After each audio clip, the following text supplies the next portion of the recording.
Bom, gente, boa tarde.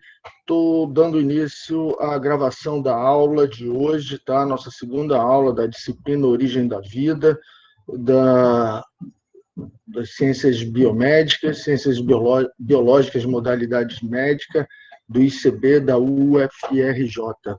Hoje é 5 de abril de 2021 e eu peço, então, a permissão a todos para o direito de imagem e de som.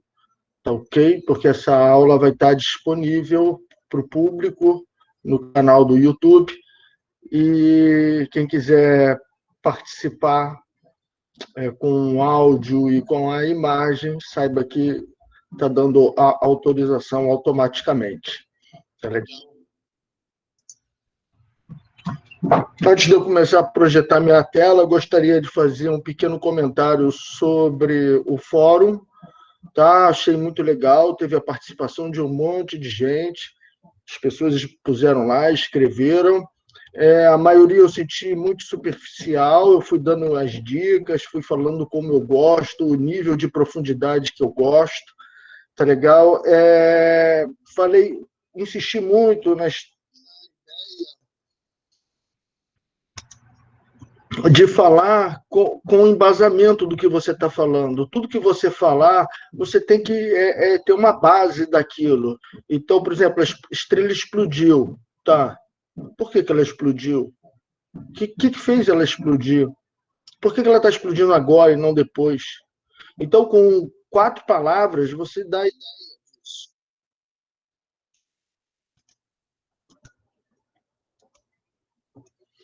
Então, é como se vocês estivessem convencendo alguém. Bota isso na cabeça assim, não que você estivesse querendo convencer alguém, não estou querendo isso.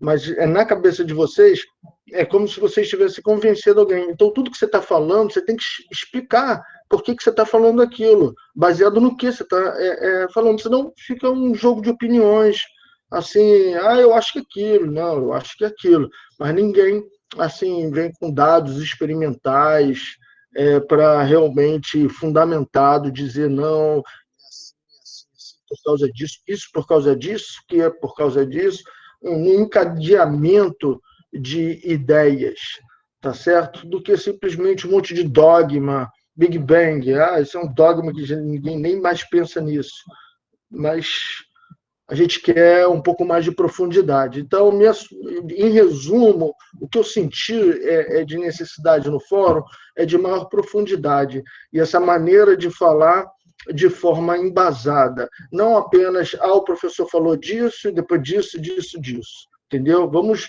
conectar as ideias. Vamos entender o que é causa. Ok? Aconselho fortemente todos a acompanharem cada discussão feita no fórum de cada um. O que foi dito, o que eu falei, o que foi dito, o que eu falei. Acompanhe isso, acompanhe as postagens, porque ali dá uma boa orientação. Esse é o objetivo do fórum. Poder ter um retrato do entendimento de vocês e poder saber como eu posso ajudar, como eu posso contribuir, o que está faltando, onde precisa mais embasamento, onde tem que aprofundar. Tá? Eu gostaria que essa disciplina fosse realmente adicionar algo novo para vocês, e não uma confirmação do que vocês já sabem. Tá? É muito mais do que isso. Assim eu espero. Tá? Alguém quer colocar alguma coisa, quer fazer algum comentário antes da gente começar a aula?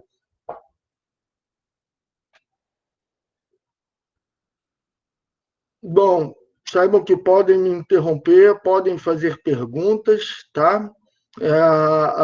Isso aqui é muito mais um diálogo do que um seminário. Tá? Essa é a vantagem da aula síncrona, é a capacidade de interromper o professor e falar, não, professor, para aí, não vai adiante não, porque se eu não entendi até aqui, não dá para ir adiante. Tá legal? Então é importante que todos sigamos juntos, tá? Sem deixar ninguém para trás. Então vamos lá, como não tem dúvida, fiz aqui um preâmbulo, não para esperar, não veio dúvida, então eu vou fazer aqui o compartilhamento da minha tela.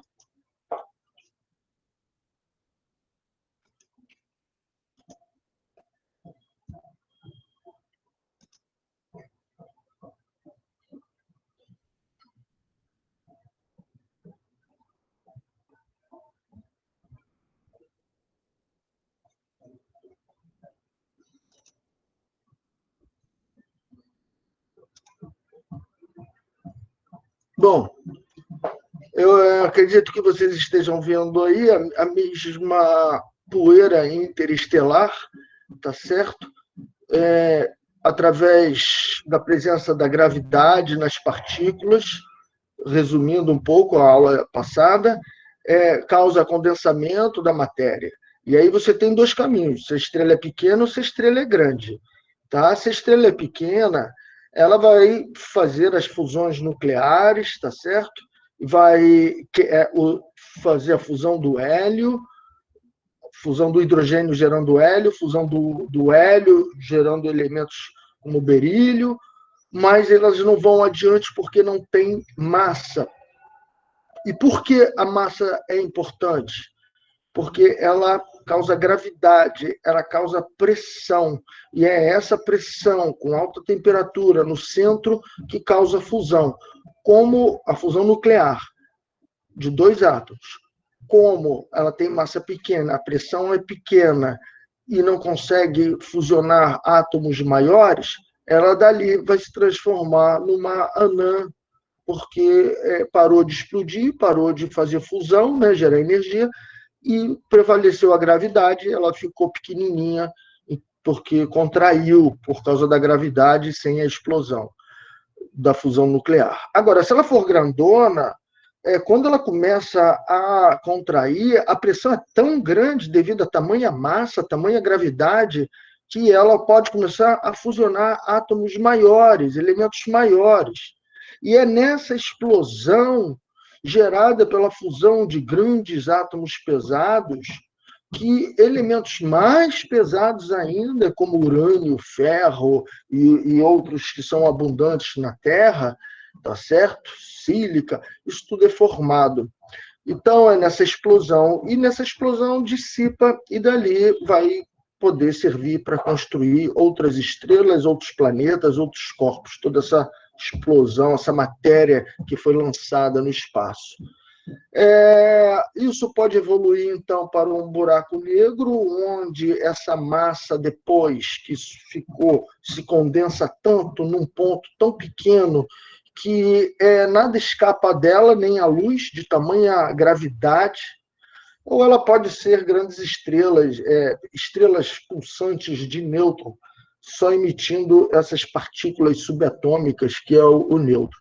Isso é uma pequena visão rápida da ideia principal da aula passada, onde foi mostrado a formação da matéria e como elementos pequenos no núcleo das estrelas são pressionados um contra o outro para gerar elementos maiores. Isso aqui da esquerda, uma representação computacional do que seria o buraco negro.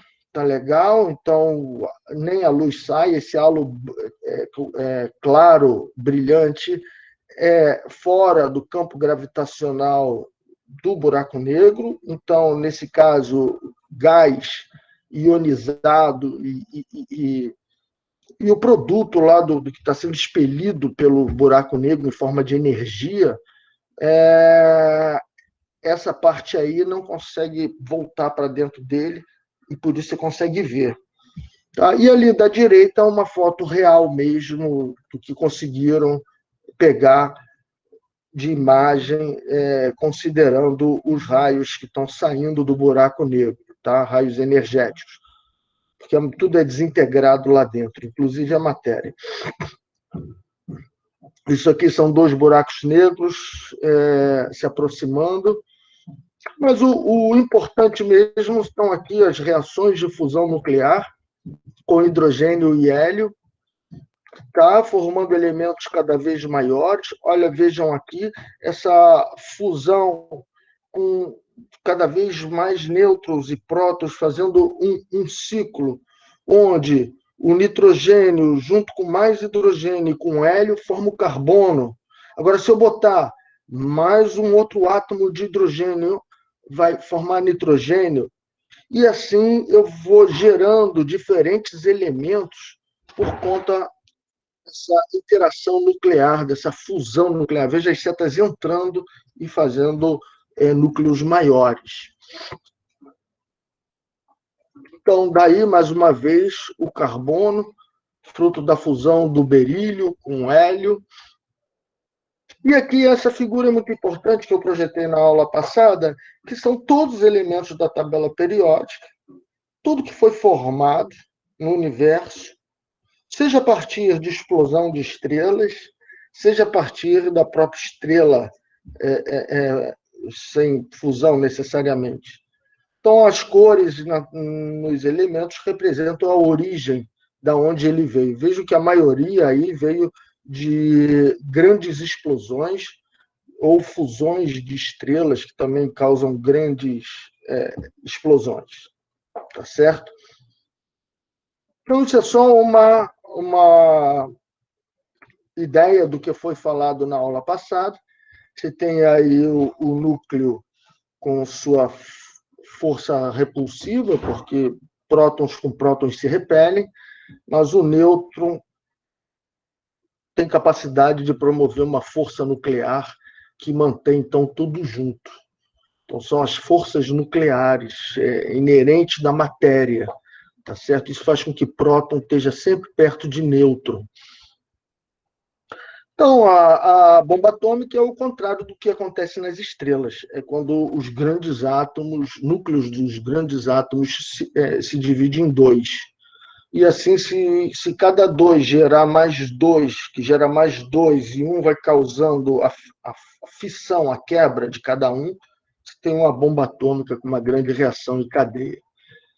Tá certo? Então, esses aceleradores eu já falei. Bom, agora começa realmente a matéria nova, que até então foi uma revisão do que é realmente importante. Deixa eu acompanhar aqui, permitir o acesso,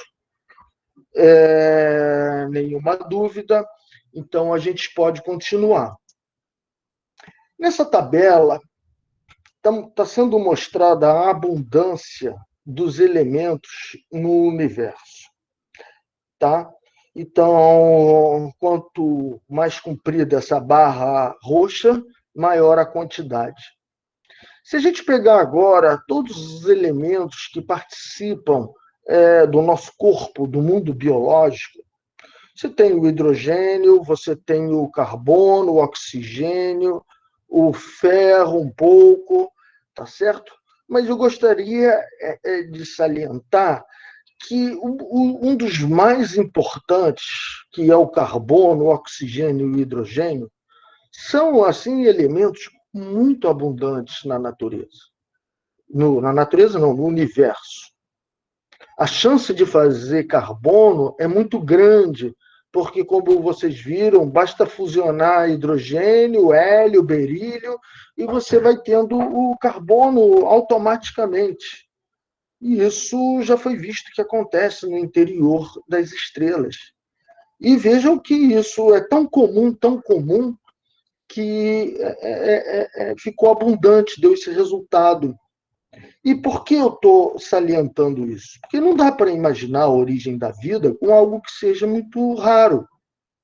Não dá para imaginar a chance de acontecer algum evento se tem poucos eventos. Então, é importante ter essa noção de que a vida começa com os elementos que são muito abundantes e que estão muito disponíveis, não são limitantes.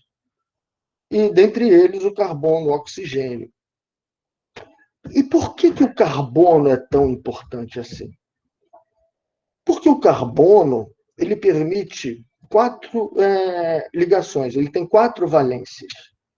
E o mais interessante é que essas 4 valências elas podem ficar quase que como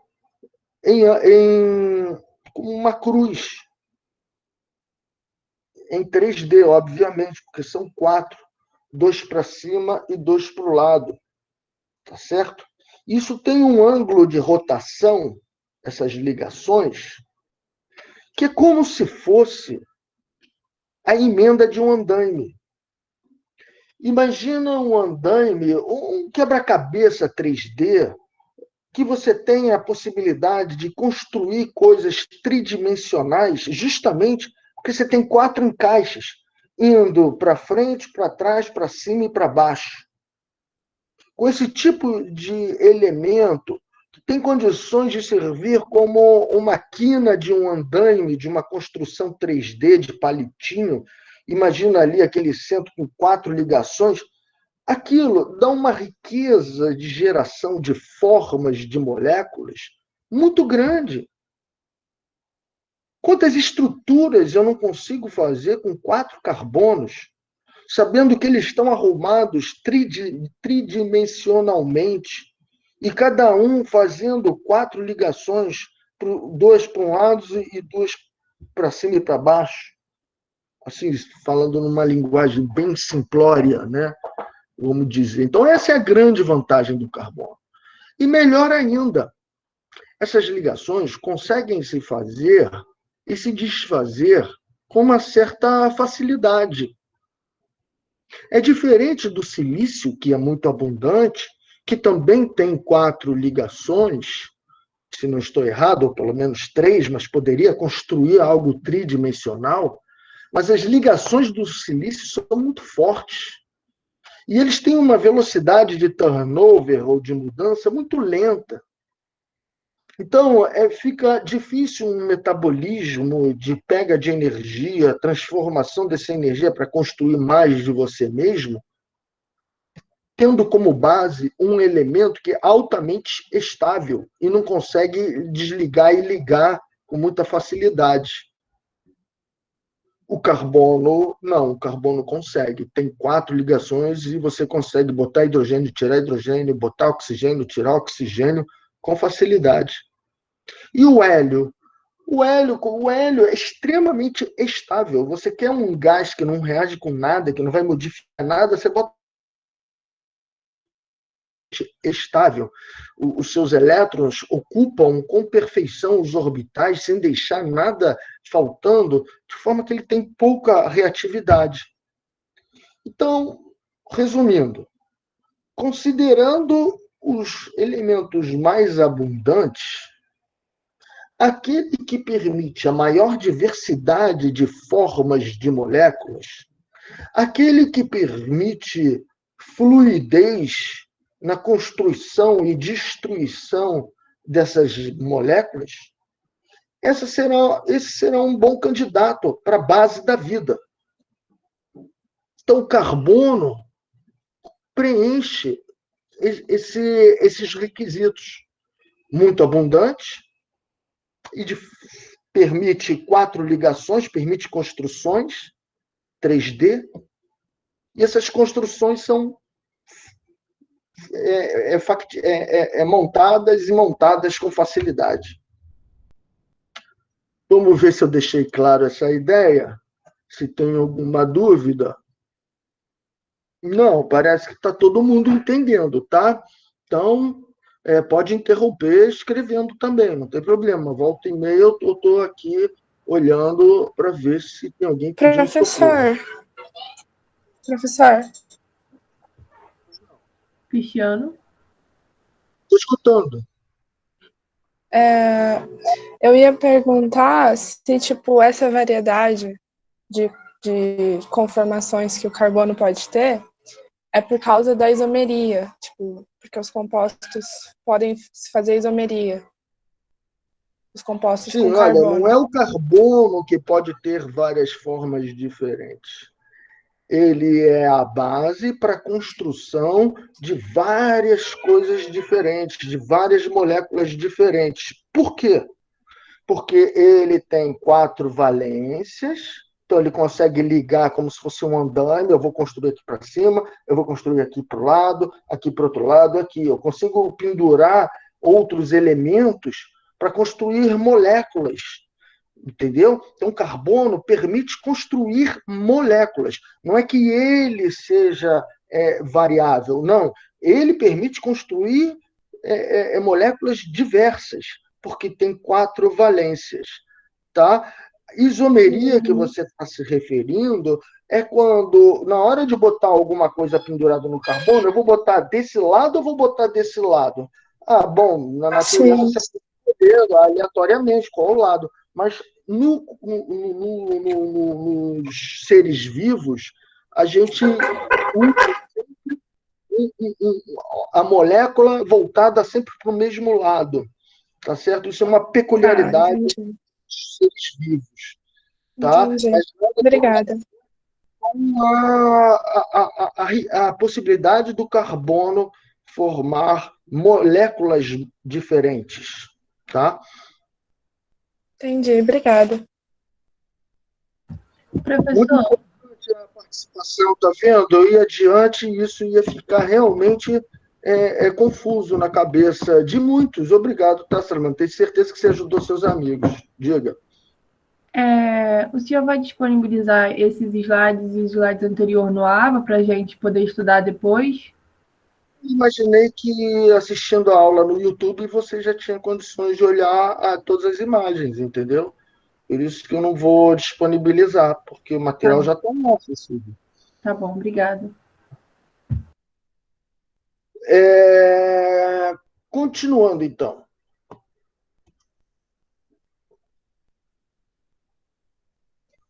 Bom, então a gente está nessa situação, depois eu volto a falar sobre as moléculas orgânicas com carbono. Aqui está só rapidamente como a Terra foi formada, um outro planeta se chocou com a Terra, teve uma grande explosão, muito material se dispersou, mas uma grande parte continuou, ficou aglutinada devido à gravidade, formando a Lua. E por conta desse choque, a Terra começou a girar.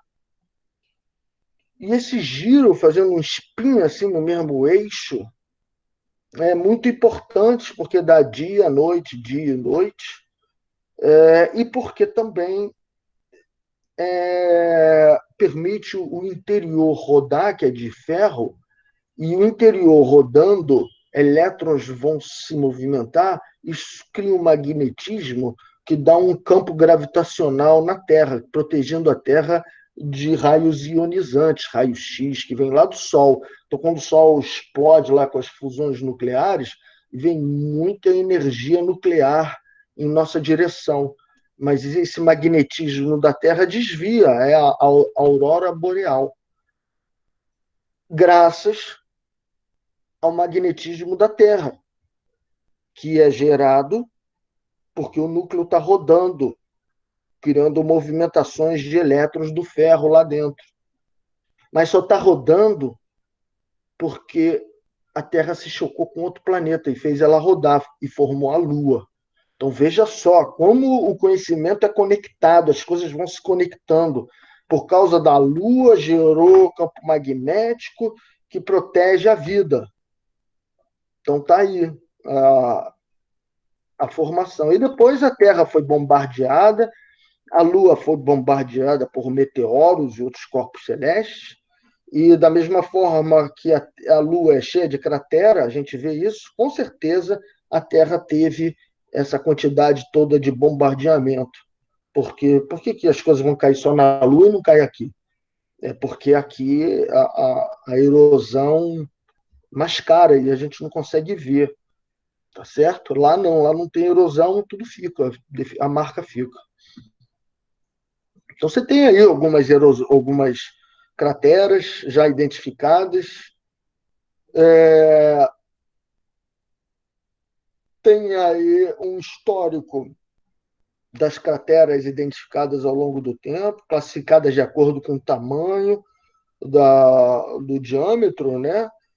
E todos os estudos que são feitos por conta da energia gerada e o que isso causou nos cristais das rochas ao redor. Então,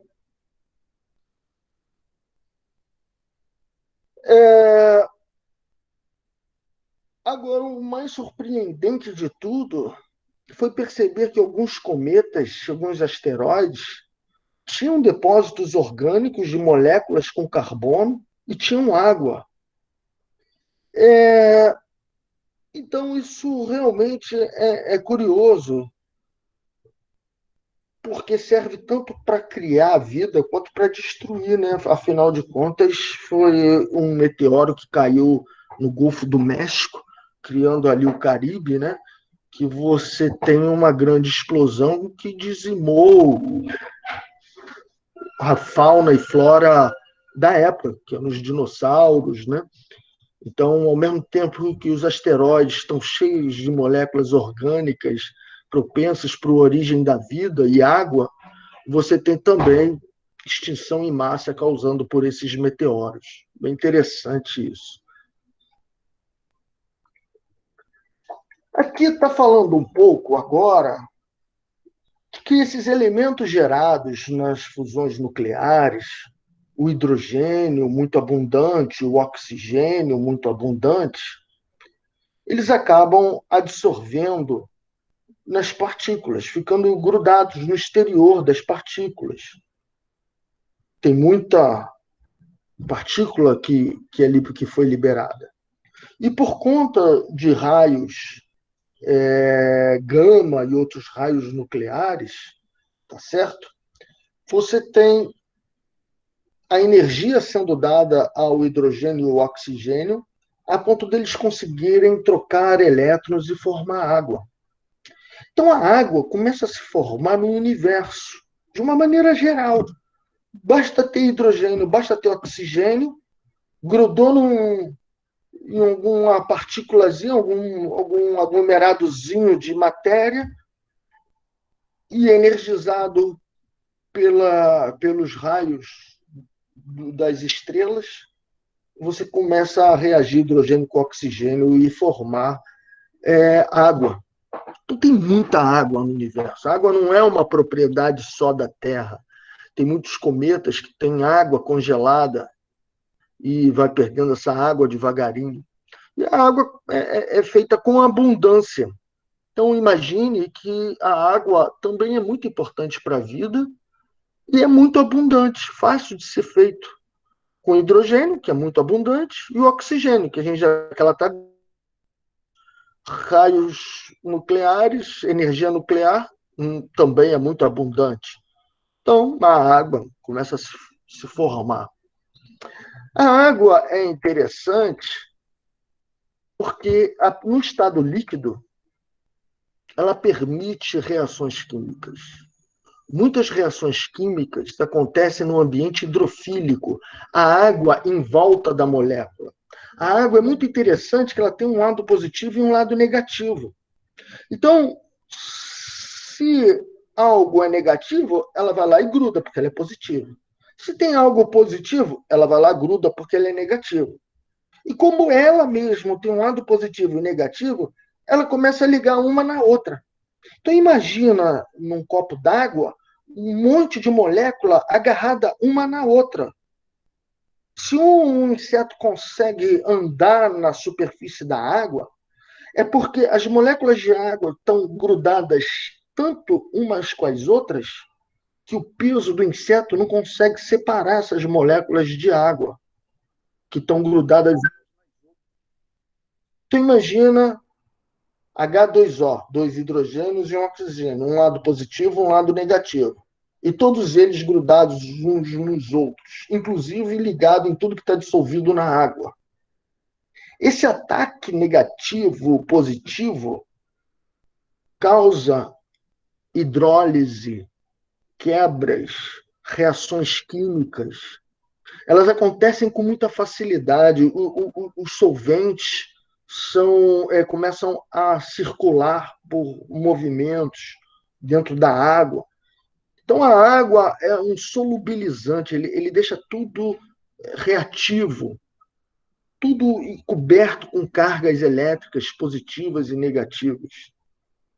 Então, para ter reação química, tem que ter água no estado líquido. Essa é a mensagem. E não adianta você ter água, mas ser tão quente, quente, quente, que a água evaporou. Não adianta ter água e ser tão frio, frio, frio, que a água está congelada. Então tem que ser um local que tem uma temperatura onde a água não congele. e que permita as reações químicas, permita solubilizar e promover todos esses ataques de hidrogênio e de oxigênio nas moléculas. Todo mundo sabe que se deixar o suco de a laranjada cheia d'água, cheio de suco com sumo da laranja do lado de fora, na geladeira por muito tempo, realmente não vai crescer micro-organismo. Mas as vitaminas serão hidrolisadas, serão quebradas. E você já não tem mais a mesma propriedade do suco de laranja. Então, a água reage. A água permite reações químicas. Tá? Deixa eu ver se tem alguma dúvida aqui. Não, está todo mundo entendendo, todo mundo está vendo que é fácil fazer água, com hidrogênio e oxigênio abundante, e com raios nucleares, energia nuclear, fusionando, causando a ligação para a formação da molécula água, que é um solvente muito importante e que esteja no estado líquido. Então, essa é a região habitável de qualquer estrela. Se a estrela é grande, a região habitável está mais para cá, porque ela é muito quente, então vai evaporar a água, mas também não pode ficar muito distante, porque senão congela. E também, se a estrela for muito pequenininha, a zona habitável vai ser mais próxima dela, porque ali vai estar mais quentinho e a água não congela. Muito perto vai ferver, não pode. Então, essa é a zona habitável. A ideia é procurar planetas dentro da zona habitável. Tá, ok? Porque a gente sabe que molécula orgânica com carbono é muito fácil, água é muito fácil. Então, se tiver numa temperatura boa, grande chance de acontecer a vida. Tá, antes de ir para a Terra propriamente dita, eu gostaria de mostrar aqui os protoplanetas se formando, com o condensamento da matéria. Tá legal? E aqui a ideia de que grande parte dos nossos oceanos apareceram por conta de poeira interestelar cheia de água em volta que foi atraída para a Terra. Então, essa água pode ter vindo pelo espaço. Tá certo? Justamente no momento onde está tendo um esfriamento da Terra, então todo aquele magma na superfície está virando crosta, já não é mais algo viscoso, e isso está causando agora movimentações tectônicas, então as placas estão se movendo, e a grande Pangeia, que é essa parte mais elevada da Terra, ela vai começar a se separar devido a esses movimentos da crosta impulsionados pela circulação do magma no interior da Terra. Então, agora vão ter deslocamentos da crosta e os continentes vão ficar separados. Tá? Então, a água vai chegando nesse momento que está esfriando. Tá? Ao mesmo tempo que vai evaporando, do interior da Terra vai evaporando e saindo pelos vulcões, ao mesmo tempo, poeira do espaço está chovendo na Terra, literalmente, trazendo água.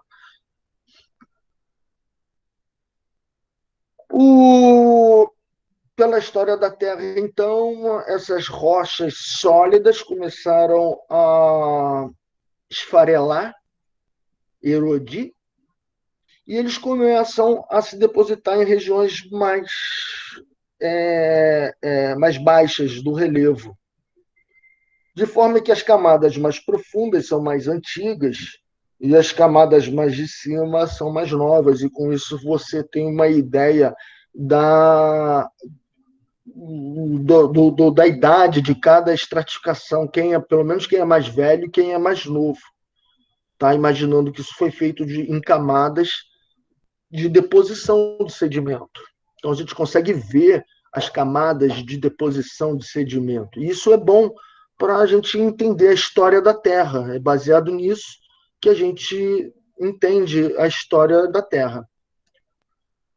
E os pesquisadores se utilizam muito da instabilidade de alguns átomos, como rubídio, tório, urânio, o próprio carbono 14, e eles têm situações instáveis no núcleo e eles vão se perdendo, vão ficando carbono 12 ao longo do tempo e vai liberando energia nuclear.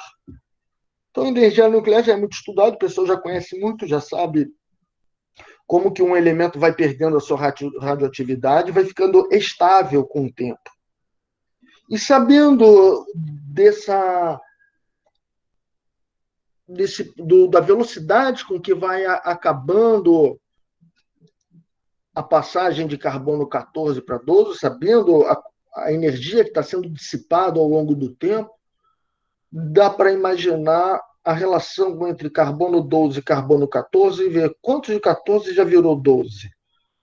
E assim você vai fazendo um relógio radioativo, onde você calibra as camadas da Terra de acordo com o tempo de decaimento desses elementos.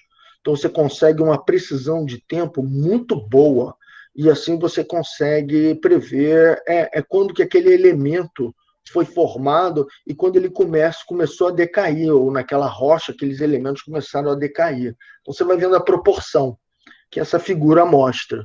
Deixa eu ver se o pessoal se confundiu aqui. Não, estou olhando o chat aqui, parece que não há nenhuma confusão. Alguma dúvida?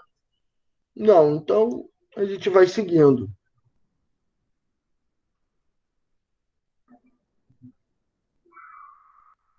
Bom, agora é a parte mais interessante que eu acho, e um dos slides mais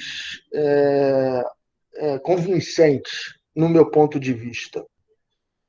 Foi feito aqui uma simulação da conectividade na síntese e emergência de moléculas do mundo pré-biótico.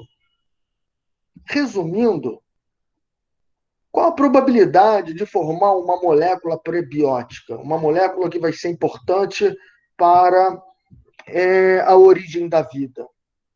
Bom, então, partindo aqui de moléculas simples, como metano, amônia, água, cianeto, nitrogênio e sulfeto, não sei se sulfato, sulfeto, você vai, consequentemente, reagindo um com o outro e dando uma molécula de segunda geração. Depois reage um com o outro e dá uma molécula de terceira reação, que podem reagir umas com as outras. Todas essas linhas mostram as possibilidades de reações entre esses 6 bloquinhos iniciais. Com esses 6 bloquinhos iniciais, eu vou fazendo 2, 3, 4, 5, 6, 7, 8, 9. Eu fiz outros 10, juntando. Esses 10 eu consigo agora juntar com outros e formar mais esses, que podem formar outros. Então, a cada camada, de baixo para cima, é uma nova geração de moléculas que podem surgir, reagindo os 6 iniciais com tudo que está sendo formado a partir daí. Veja que esse artigo é de 2020, quer dizer, é muito recente, e com certeza só vocês estão tendo acesso a esse artigo, porque a turma passada ainda não teve chance de ver esse artigo, tá? Então, isso mostra que o aparecimento de moléculas complexas, grandes, com formas 3D bem criativas, isso é questão de tempo. Isso é questão estatística. Isso é uma questão de só deixar as coisas fluírem, as reações acontecerem, que, por estatística, vai acabar gerando aquele nucleotídeo, aquele precursor, aquela molécula que vai ser o diferencial para o surgimento das primeiras células. Tá? Ok? Pergunta? Não. Então, realmente, essa é a parte mais interessante. Vamos para o próximo slide. Bom, então, foi apontado aí o telescópio com analisadores de luz e de raios, e a gente sabe como as moléculas interagem com a luz, como elas interagem com outras fontes de energia. E comparando com o que a gente sabe aqui na Terra, a gente pode quase que ter certeza de que existem moléculas bem complexas no universo, como etano, aminoácidos, polímeros, até a clorofila, aquela anel porfirínico, que são várias cadeias aromáticas juntos com magnésio no meio, até isso você encontra, ou algo semelhante. Olha, a RNA, a possibilidade de você ter nucleotídeos. Então, isso são expectativas, evidências que já estão aparecendo na literatura. E o mais interessante é que quando a gente pega meteoros, e são meteoros carbonáceos, quer dizer, com carbono, né? A gente começa a perceber várias moléculas complexas que estão vindo do universo. Então, não apenas as análises indicam a presença de matéria orgânica complexa no universo, mas também o que chega na Terra aqui, que vem do universo, traz essas moléculas.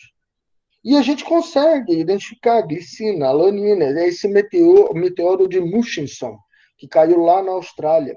E caiu um recentemente na Costa Rica, tá certo? E é uma corrida. Sempre quando tem um meteoro desse com carbono, todo mundo vai atrás. Você tem que chegar rápido para não chover e estragar tudo, contaminar com o produto da terra ali dentro. Você tem que torcer também para não cair em nada muito orgânico. E com isso, o mais rápido que você tirar da natureza, mais confiável é o seu resultado. Então, as pessoas vão lá, quebram e tiram um pedaço lá do interior para ter certeza que está vindo do espaço e não absorveu na queda. Mesmo porque, quando está atravessando a atmosfera, aquece tanto, que queima tanto, que destrói muita coisa. Você tem que pegar lá do interior mesmo. Então, olha só que interessante. Nessa tabela da direita, a gente tem aqui, então, vários aminoácidos e várias moléculas, até moléculas orgânicas, né? E o mais interessante é o tipo, então, esses são as moléculas, mas esses pontinhos indicam a quantidade. Então, tem muito de glicina, mas tem muito pouco de alanina, e menos ainda de ácido butírico. Quando o Miller vai fazer aquele experimento com os 6 bloquinhos, metano, amônia, água, e dá energia para as moléculas reagirem, as mesmas macromoléculas são geradas e na mesma proporção. Então, o que a gente encontra no meteoro é como se fosse o experimento de Miller, que fez a síntese de moléculas pré-bióticas no laboratório. Então, parece que a gente consegue reproduzir o que está acontecendo no universo. Tá certo? Já que a pedra que cai do universo tem composição química semelhante ao que o Miller conseguiu fazer no laboratório. E na mesma qualidade e na mesma quantidade. Então, realmente, é bem convincente isso. Assim, de que é muito plausível ter moléculas orgânicas grandes flutuando aí pelo universo. E abundante, já que carbono é abundante. Então, tudo isso, se um cisco do universo caiu na Terra e tinha tudo isso, não dá para imaginar que esse cisco seja de alguma coisa rara. Esse cisco deve ser de uma coisa muito abundante, porque quando um resolve cair aqui, é justamente ele, o mais abundante, não o mais raro. Tá certo? É o que a gente espera. Ok? Então, há moléculas orgânicas feitas de carbono É algo muito abundante e promíscuo no universo. Vocês concordam comigo? Bom, vou imaginar que quem cala consente, tá certo? E que está todo mundo acompanhando o raciocínio. Bom, vamos então prosseguir. Professor, Oi. tem uma pergunta aí no chat do Lucas. Ih, caramba, eu estou só no boa tarde aqui e não desci. Professor, teria como o senhor disponibilizar... Ah, não, já falei. Essa existência de moléculas flutuando pode ser pensado como possibilidade para uma vida fora da Terra? Claro. Por que a vida só aconteceu aqui na Terra? A vida não é algo raro. A vida é algo muito provável de se acontecer. Estatisticamente, é factível. Então, se aconteceu na Terra, por que não em outro local? Não é só a Terra que vive, que está num local habitável. Dezenas de centenas de outros planetas estão em regiões habitáveis. E parece que uns 30 planetas têm idades iguais à da Terra ou mesmo mais velhos do que a Terra. Isso significa que teve tempo nesses 30 planetas para o surgimento de uma vida consciente, que tem consciência de sua própria existência, ou que tem a cognição e tudo. Então, não apenas a chance de ter vida em outros planetas, mas a chance também de ter vida mais inteligente, ou tão inteligente quanto a gente em outros planetas. Tá? Aí é uma questão de idade, tem que ver só na região habitável. Tem que ter uma idade equivalente à da Terra, 4,5 bilhões. Sim, sim. Nesse meteorito não tinha nenhuma molécula nunca vista? Deve ter sim, claro. Deve ter. Mas eu não sei, porque as nunca vistas realmente a gente não usa muito para a gente, né? Então, sim, sim, sim, sim. Professor, Ok? E, o fato de ter aparecido essas moléculas orgânicas e aminoácidos no espaço diminui um pouco a credibilidade do experimento de Miller? pelo contrário. Não, mas a questão da vida ter começado fora da Terra e não aqui. A panspermia cósmica. Mas o mais interessante de pensar é que tudo está acontecendo em todos os locais. Uhum. A vida surgindo aqui e surgindo em outros locais também, por que não? Entendeu? Também pode ser que, como a gente vai ver mais tarde, que meteoros possam ter trazido já bactérias já prontas para cá. A idade do DNA sugere isso. Se fizer um relógio molecular de mutação, de mudanças no DNA, e você for chegando para trás, a idade do DNA fica sendo mais velha do que da Terra. Tá certo? Então, é possível, sim, que a vida tenha surgido aqui e tudo, mas nada impede daqui está sendo formado aminoácidos, está sendo formado RNA, está sendo formado tudo isso, nada impede daqui, está sendo formado coacervados, está sendo também formado outras moléculas, porque se é algo provável e corriqueiro, não é nada especial, isso pode estar acontecendo em vários locais ao mesmo tempo. É igual um terreno que começa a crescer grama, entendeu? Pode crescer grama aqui, mas pode crescer grama lá, pode ser um passarinho que trouxe de lá, mas pode ser também de outro local. Entendi.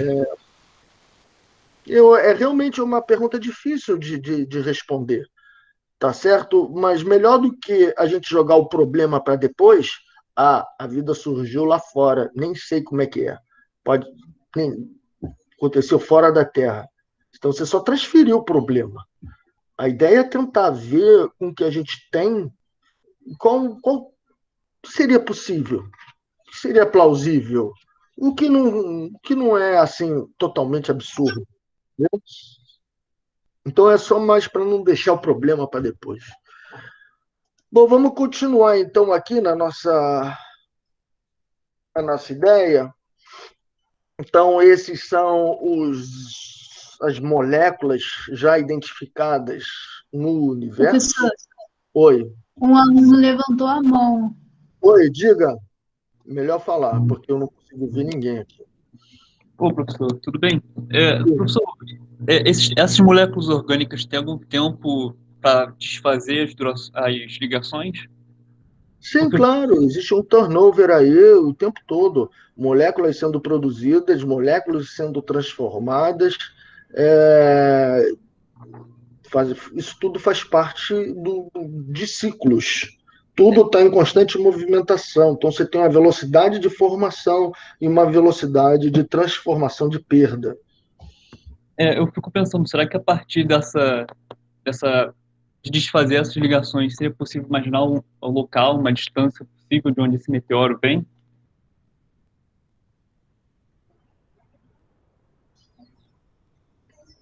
É, é, olha, é o ramo da química, né, que vai entendendo as transformações de uma molécula e como uma vai gerando a outra, entendeu? Confesso que não consigo ir muito mais adiante do que o que eu já te falei.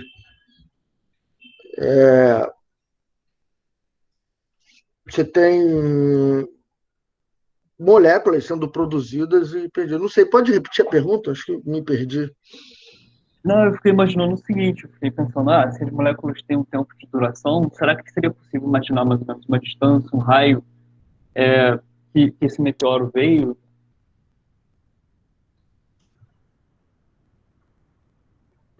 Tá difícil para mim tentar correlacionar a distância que veio com a composição dela, entendeu?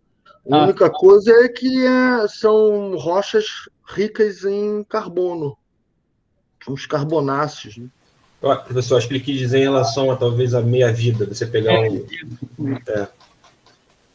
para você conseguir saber o tempo que tá Mas ali. olha só, lá no universo tá cheio de raios ionizantes. Toda a história de carbono 12, 14 que você poderia usar fica meio comprometido numa situação dessa. Eu imagino isso, né? Mas, ao mesmo tempo, o pessoal consegue datar, sim, os meteoros. É possível datar os meteoros. Desculpa, sim, é possível datar os meteoros, mas você consegue dar a data.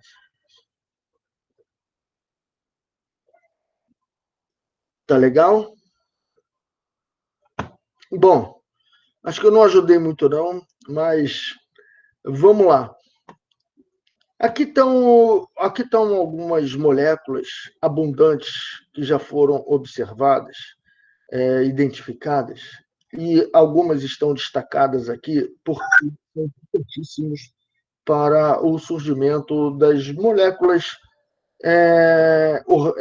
orgânicas da vida, como aminoácidos, nucleotídeos, carboidratos, ok? Lipídios. Então, a partir desses precursores que são abundantes no universo, você pode imaginar o surgimento do que é necessário para a vida. Então, você sempre tem moléculas de primeira geração que eles possuem só dois elementos, tipo hidrogênio e oxigênio, nitrogênio e carbono, nitrogênio e carbono. E você começa agora a ter novos elementos, já três elementos juntos, carbono, oxigênio, hidrogênio. Então você começa a ver a interação desses monômeros iniciais para formarem moléculas mais complexas, que, por sinal, vão reagindo, vão interagindo umas com as outras, catalisada por energia vindo das estrelas, e formamida formado. E formamida é justamente desse slide anterior, ó, formamida, tá certo? Que é uma molécula base para a síntese de nucleotídeos, aminoácidos e vários outros. Então, aqui é um artigo explicando a catálise feita por rochas de meteoros. Então, você pega o meteoro, usa isso como catalisador, e pega moléculas prebióticas, tipo formamida, ácido úrico e outros, e esses meteoros conseguem catalisar para formar moléculas da vida, tá? Então, usando a formamida ali, sendo catalisada nos meteoros. Então, veja, eu estou usando material que vem do espaço, eu estou usando material abundante no espaço e estou promovendo reações químicas no laboratório que representam o que acontece no universo, como síntese de macromoléculas orgânicas. Então, esse é muito interessante, é o hexametilenotretramina, porque ele é um tijolinho que você vai mudando e vai fabricando um monte de outras coisas, tá? Então, isso está na base para a origem de nucleotídeos, origem de aminoácidos e tudo mais. Então, tem vários artigos aí para quem gosta da química pré-biótica. E imaginam uma evolução química onde as moléculas estão em turnover constante, sendo produzidas e sendo degradadas e reagindo umas com as outras. Tá? Então, tá isso. Professor, Oi. desculpa, mas isso que o senhor acabou de falar, o senhor estava se referindo aos coacervatos? Não, isso que eu estou falando são apenas moléculas orgânicas. Um coacervado é feito de várias moléculas orgânicas organizadas dentro de um espaço pequenininho. Nesse Sim. caso, não. Como é que surgiu o aminoácido? O aminoácido vai ser importante para fazer proteína. O que a gente está discutindo aqui, como é que surgiu esse aminoácido? De onde ele veio? O nucleotídeo, a gente vai falar daqui a pouco para falar de DNA e RNA. Sim, mas de onde ele veio? Como é que ele surgiu? Então, estou mostrando que nucleotídeo, que aminoácidos, que serão importantes para a vida, são abundantes no universo, de uma maneira geral. Quando chove poeira trazendo água, está chovendo também matéria orgânica vinda do espaço. Então, isso tudo tem uma origem. E a origem disso tudo é fundamentada em estudos. E eu estou trazendo aqui o resultado desses estudos. Tá certo que é possível fabricar essas moléculas orgânicas usando meteoros e usando moléculas simples, abundantes do universo. Então, você começa a sintetizar nucleotídeo, começa a sintetizar aminoácido. Então, eu estou falando sobre o aparecimento dos tijolinhos que vão servir para construir uma célula no futuro. Entendi. Ficou claro? O coacervado, no caso, a célula é com a coacervado. Entendi Gerando. agora. Muito obrigada. Tá, eu acho que é importante vocês me interromperem, fazerem perguntas assim, para a gente poder se situar. Entendeu? Senão a gente está pensando uma coisa, mas eu estou falando outra. Então, sem a participação de vocês, fica muito difícil conduzir uma construção do conhecimento. Tá legal? Preciso muito da participação de vocês. Professor, Oi. eu queria entender melhor o conceito de prebiótico e eu fiquei pensando se os aminoácidos como um todo são prebióticos ou só os aminoácidos essenciais que seriam considerados prebióticos. Toda a química que existia com carbono, né, que toda a química orgânica que existia na Terra e no universo antes do aparecimento da vida, a gente chama de química pré-biótica. Tá? Os mesmos aminoácidos que estão surgindo naturalmente no universo e na Terra são fabricados pelos micro-organismos. Entendeu? Hoje a gente fabrica os nossos aminoácidos. Mas eles não tinha ninguém para fabricar os aminoácidos para a gente. Então, eles estavam numa sopa primordial. Então, de onde veio essa sopa primordial? É isso que a gente está falando aqui. Por que a água da Terra era uma sopa primordial nutritiva? Porque tinha química pré-biótica. O que é isso? São as moléculas com carbono, nitrogênio, oxigênio, ou basicamente o esqueleto de carbono e uns penduricalhos, tá certo? E quando isso tudo começa a ser fabricado no universo, e chega na Terra. Então, Sim. isso forma a química antes da vida, que serviu de base para o surgimento da vida. Então, a gente tem que saber da origem do aminoácido, do nucleotídeo, do lipídio, disso tudo. Essa é a química pré-biótica. Tá certo, Ana? Show, obrigada.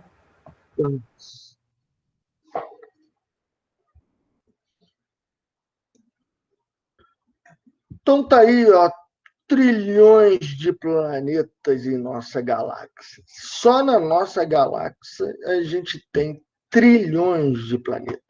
Eu tenho uma conta de que tem mais mais planeta no universo do que grãos de areia na Terra. Vocês já pensaram nisso? Tem mais planeta no universo, ou corpos celestiais desses grandes, né, do que grãos de areias na Terra. É muita coisa, é muita chance para aparecer vida. É muita chance, tá certo? 1/5 é parecido com a Terra. Olha só, quanta chance de ter vida fora da Terra. Então, esse é um meteoro que chegou de Marte. Tem essas bolinhas que parecem bastõezinhos de bactérias, bolinhas juntas, formando esse aglomerado. Isso tem aqui na Terra, formando. Isso essas bolinhas estão envoltas por matéria orgânica, hidrocarbonetos aromáticos, e mais, tem cristais ali que são muito mais comuns em organismos feitos por organismos vivos, de origem de organismo vivo, do que de aparecer naturalmente sem ser por um organismo vivo, abiótico, mas um aparecimento abiótico. Então, caiu um meteoro na Terra que tem bolinhas semelhantes a procariotas, envoltos com matéria orgânica,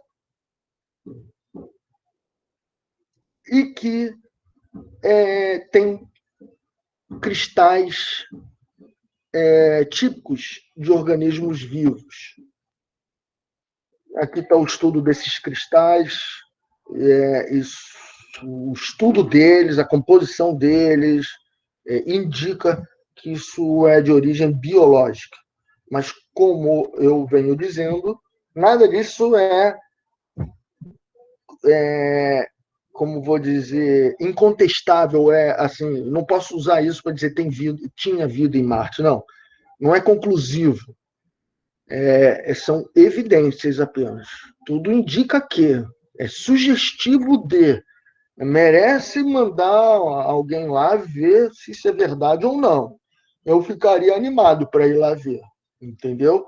É diferente de nunca encontrar nada. Eu vou falar, para que eu vou lá ver se eu nunca encontrei nada? Já caiu um monte aqui e nunca apareceu.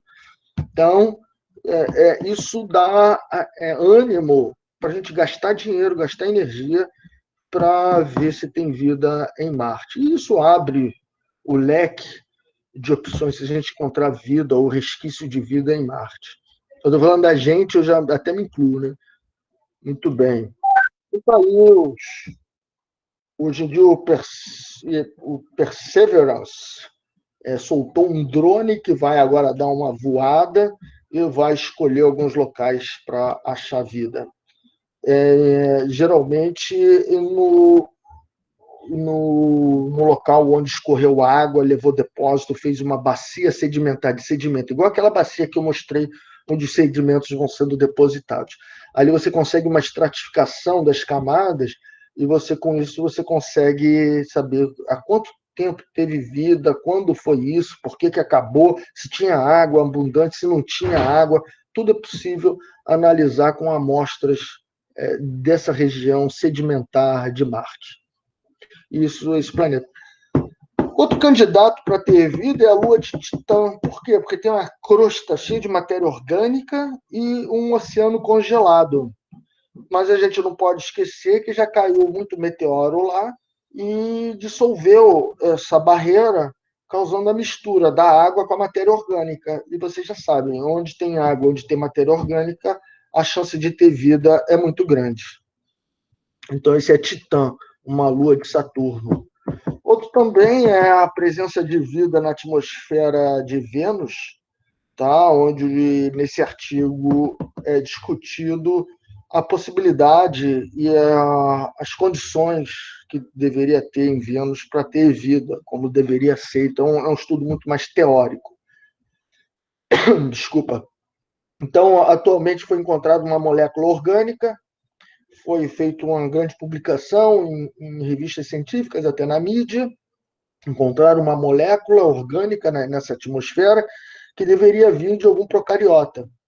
Mas depois viu-se que era artefato, que não era muito verdade a presença daquela. Não dava para ter certeza que tinha aquela molécula na atmosfera de Vênus. Tá?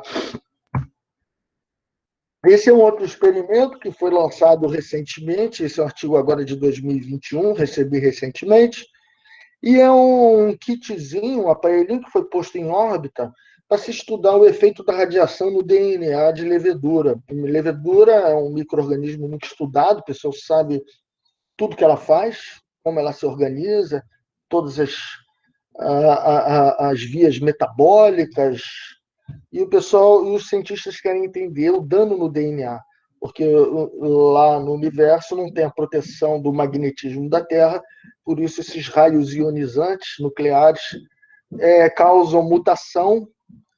As astronautas têm muito com mutação, com ataque radioativo, e as leveduras fazem de tudo para se defender, tem um processo para se defender disso, como todo ser vivo tem. Mas aí o pessoal está usando a levedura para poder estudar esses mecanismos de reparo do DNA, tá, okay? Como seria a vida fora do universo.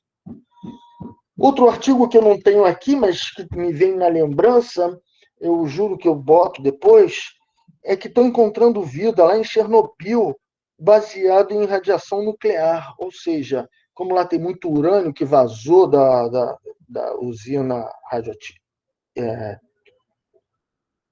da usina nuclear, devido ao acidente de Chernobyl, né? Muita radiação no ambiente, já tem micro-organismo usando essa radiação como fonte de energia para o seu metabolismo, vivendo à base da energia nuclear. Será que no universo não tem algum micro-organismo que usa energia nuclear para justamente manter sua reprodução, o seu metabolismo? Então, fica a dica aí, é bem interessante, tá? Existem várias formas de se extrair energia para você se perpetuar, se reproduzindo. Mas no vácuo, professor? No caso, isso aqui é um chip, né? Peraí. No caso, isso aqui é um ambiente fechado. Aqui tem um meio de cultura, aqui tem oxigênio, aqui tem tudo necessário para o organismo sobreviver. Isso é um microsatélite, que eles chamam. Vai ficar orbitando lá em cima enquanto o experimento está acontecendo. Depois isso é perdido, né? Mas as informações são passadas e a conclusão é chegada. Entendi agora. Desculpa. Tá? Agora, de organismos vivendo à base de energia nuclear, isso é Chernobyl.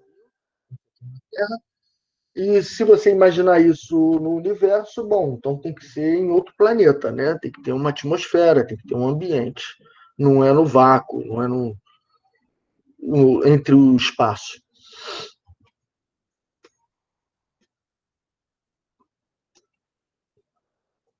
Tá, então, entendi, obrigado. Não formulei muito bem a pergunta também.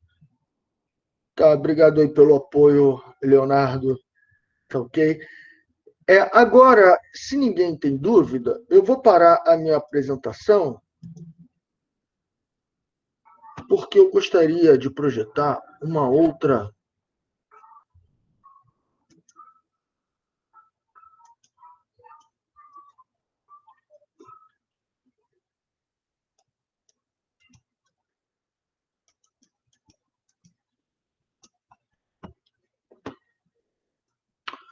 Peraí, tá? Que eu estou me organizando aqui no que eu vou projetar essa aula aqui.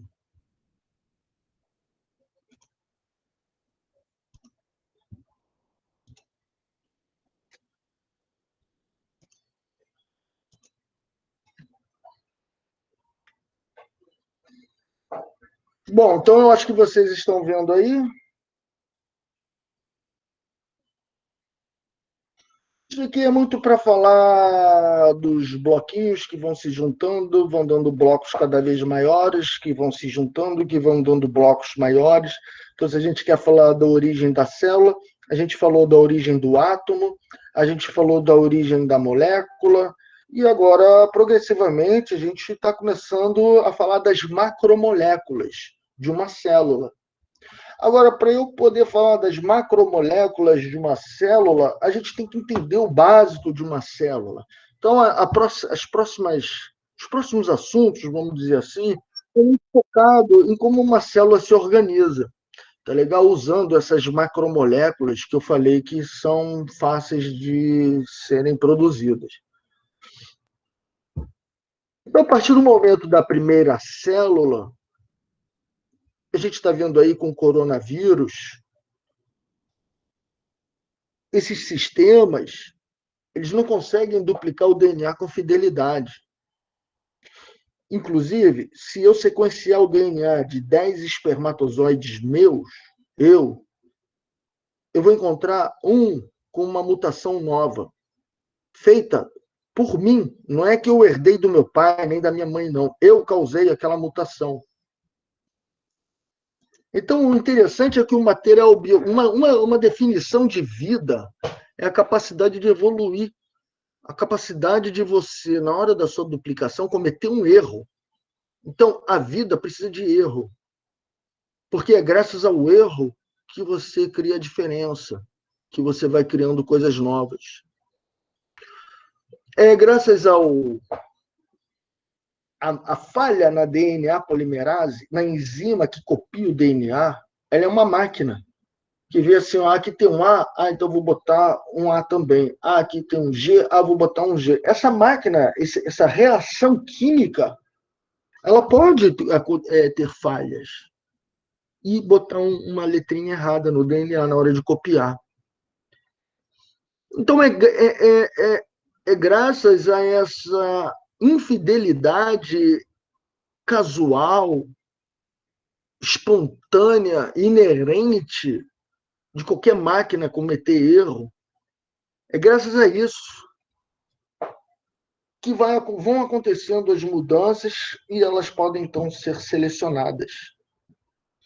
Então, a gente chega nessa outra imagem aqui, onde está sendo mostrado, a partir do surgimento da primeira célula, ela vai diversificando e causando o aparecimento de todos os seres que a gente encontra hoje em dia, através de pequenos erros que vão acontecendo a cada divisão. O coronavírus deixou isso bem claro, né? Quando uma cepa é melhor do que a outra, rapidamente ela infecta mais, ela ganha os hospedeiros mais rápido do que as outras, e numa amostragem de gente doente, 70% tem a nova variante. Quer dizer, ela começou do zero e tomou 70% dos casos, graças à sua melhor competitividade, à sua capacidade de infectar de maneira mais fácil, com menos vírus, entrar mais rápido, se proliferar mais rápido. Então, isso é a base de tudo. Então, a gente está falando aqui que mesmo para aparecer as primeiras moléculas orgânicas, você tem também essa seleção natural entre as moléculas orgânicas. E é isso que eu vou falar a partir de agora. Da mesma lei de variabilidade e seleção natural, ela vai agora estar presente na evolução química, na era pré-biótica, antes da primeira célula. Então, vamos agora ver as outras imagens, para a gente entender um pouco mais essa montagem de moléculas orgânicas que estão competindo para continuarem existindo, a ponto até de se protegerem em pequenas células. E, a partir daí, o mundo das células toma uma dimensão evolutiva gigantesca. Então, vamos continuar no nosso raciocínio sobre a evolução química, sobre a evolução das moléculas, sobre a competição entre as moléculas, onde elas vão surgindo e vão desaparecendo. Tá legal? Então, você tem aqui a primeira pessoa... Licença, professor. Tem uma pergunta para o senhor no chat, da Tá, Tatiane. já estou olhando, Tatiane. Professor, o senhor coaduna com a visão de que os vírus são uma forma de vida por possuírem material genético e sofrerem um processo de evolução? Eu acredito sim. Acredito que eles sejam uma forma de vida, mas eu vou dizer que eles estão no limiar do conceito de vida. Eles são sistemas muito simples, simples, e que ganham, então, em velocidade na sua produção. E eles são simples porque eles não precisam de maquinarias para serem independentes. Eles são dependentes de toda a maquinaria dos seus hospedeiros. Então, é como se fossem parasitas, que por estarem parasitando e não precisar fazer mais nada, apenas sugar sangue ou sugar a comidinha, eles acumulam mutações em outros sistemas e vão perdendo sofisticações que os seus ancestrais tinham. Então, é uma maneira simples de se organizar, tão simples que ficaram dependentes de hospedeiros. Tá legal? Então, daqui a pouco eu vou falar sobre a origem do vírus e você vai entender melhor. Então, espera só um pouquinho, que eu já vou chegar nesse ponto, vai ficar mais fácil a compreensão. Tá legal? Mas a resposta é sim, são formas de vida, tá? Mas assim, no limiar, no meu ponto de vista. Altamente dependente de outros seres para continuar existindo. Como todo parasita, né?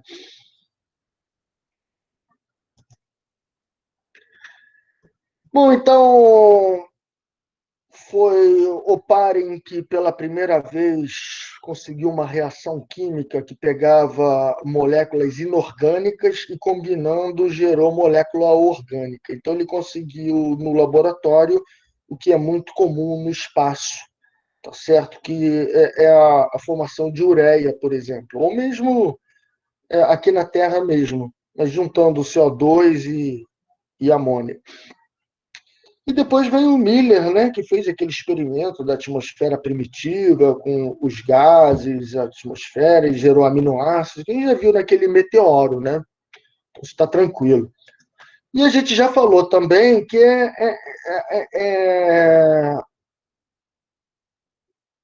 as reações químicas com carbono podem gerar nucleotídeos. A gente já viu, a gente passou um grande tempo falando na origem dessas moléculas que são os nucleotídeos. Tá certo? São moléculas grandes, complexas, cheias de formas 3D, volume 3D, com carbono, nitrogênio, oxigênio, hidrogênio. Então, isso tudo é plausível de ter sido sintetizado de forma pré-biótica, ou seja, com o que tem no universo de catalisadores e outros precursores, e com raios ionizantes, né, das estrelas.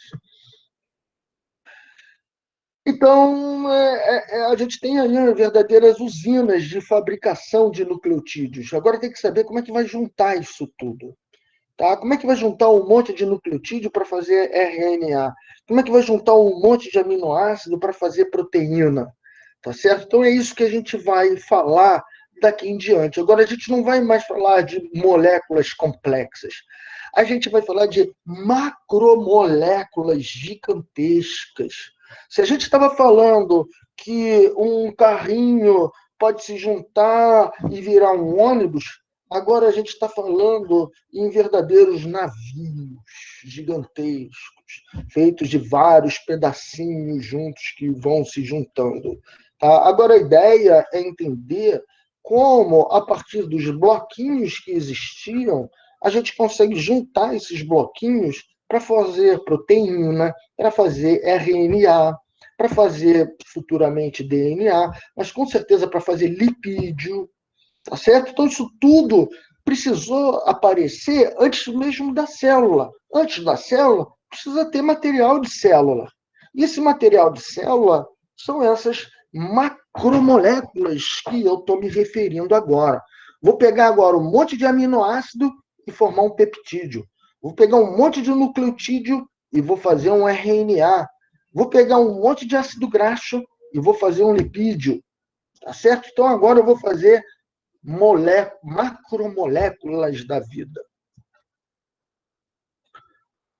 Recentemente, está muito em voga agora dar uma relevância à argila, vamos dizer, à lama, para o surgimento da vida. Sim, a vida surgiu na lama. E a gente tem aqui o motivo disso. Então, onde vocês estiverem vendo clay, é argila em inglês, tá legal? As argilas, elas têm lamelas, e essas lamelas são assim, tipo assim, uns sacos de areia empacotados um sobre o outro, vamos dizer assim, uma organização em camadinhas. E entre essas camadas entra a água, e junto com a água entra aminoácido, entra nucleotídeo. Então, essas lamelas da argila organizam as moléculas orgânicas que precisam se juntar. Então, eu com 4 aminoácidos, eu faço um peptídeo. Eu com 5 nucleotídeos, eu faço um RNA. Então, a argila tem condições de empacotar isso tudo e deixar tudo alinhadinho. É como se tivesse uma altíssima concentração de nucleotídeos, a ponto de um estar colado no outro. Mas não, isso foi absorvido na argila, isso ficou entre as lamelas da argila e parece que está em altíssima concentração. Isso favorece a reação química. E digo mais, vejam que a organização dos átomos nessas argilas.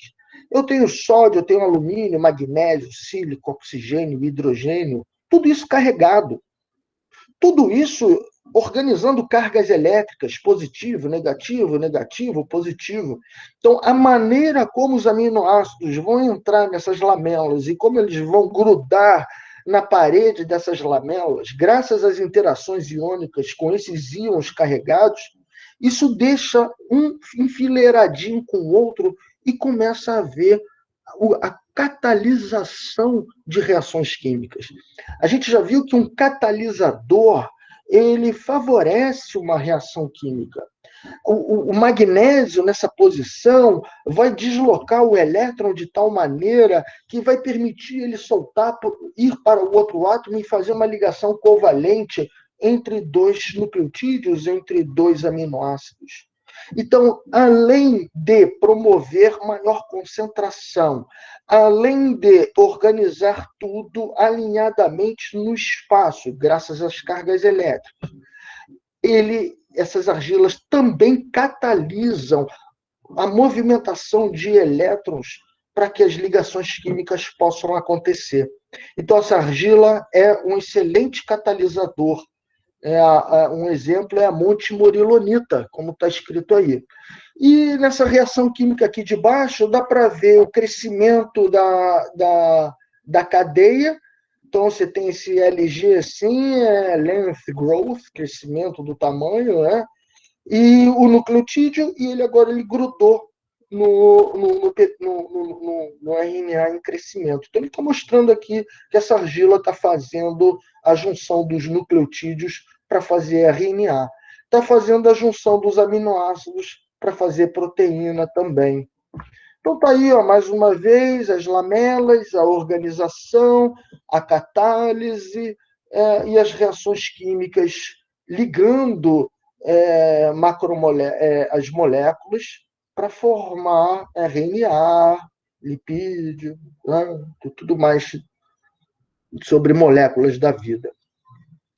Nesse artigo aqui, é brasileiro, de um grupo, acho que de Santa Catarina, e está mostrando que se a gente aquecer a argila, desidratar a argila e voltar a hidratar, você consegue organizar os aminoácidos nas lamelas da argila.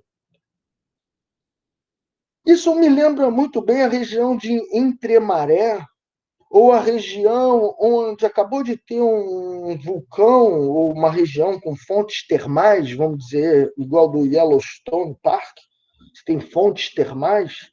Aquilo, e imagina que a Terra primitiva tinha um monte de fontes termais, aqueles vulcõezinhos pequenininhos, né, e com água quente, tudo.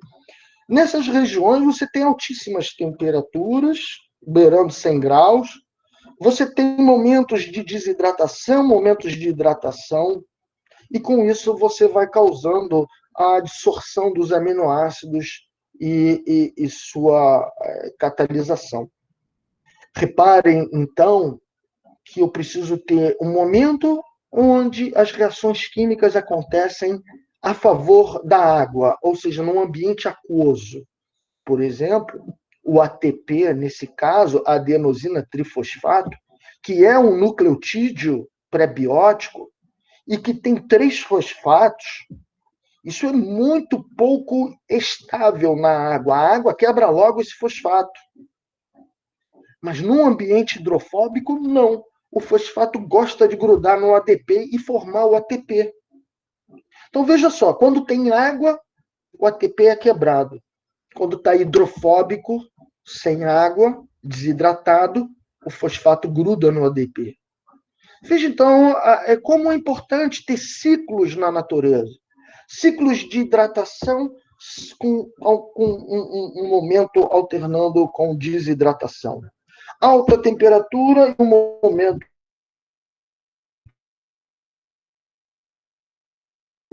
Isso cria um movimento interminável de síntese, onde a cada ciclo de hidratação, desidratação, aquece e desaquece, isso vai gerando novos produtos. Isso é uma fábrica onde você vai tendo a produção constante desses produtos o tempo todo. Tá legal? Vamos ver se tem aqui. Tá, estamos indo. Veja uma enzima hoje em dia. Uma enzima hoje em dia tem magnésio, tem ferro, tem zinco. Ela faz isso que a lama estava fazendo. Usar esses íons metálicos ou bem carregados para puxar elétron, transferir elétron e, com isso, promover a reação química. Vejam que as enzimas de hoje em dia concentram o substrato, porque gruda um, gruda o outro, grudou, ficou pertinho do outro e causou reação química. Vejam que as enzimas de hoje em dia encaixam o substrato de maneira ordenada, assim como a argila faz também. Só que a enzima é modelada, é moldada para se encaixar naquele substrato específico. E a argila é uma coisa mais promíscua, todo mundo que grudar ali, qualquer coisa que entre pelas lamelas. Então, realmente, as enzimas são muito mais sofisticadas, mas são uma sofisticação a partir do que foi inventado nas argilas. Diga. Não, eu só ia perguntar se o senhor está dizendo que a argila ela agiria como uma enzima prebiótica, algo Isso. assim? Sim, é isso que estou falando, exatamente. Uma enzima pré-biótica, assim, com uma especificidade menor, com uma fidelidade menor, e uma capacidade de erro, por isso, maior. Ok? E isso gera diversidade. De uma certa maneira, isso é bom. Que os erros vão criando moléculas diferentes que podem ser selecionadas. Mas a ideia aqui é você imaginar que tem uma velocidade de produção e uma velocidade de perda, de degradação. É importante que a velocidade de produção seja maior do que a velocidade de perda. Assim você tem a evolução química.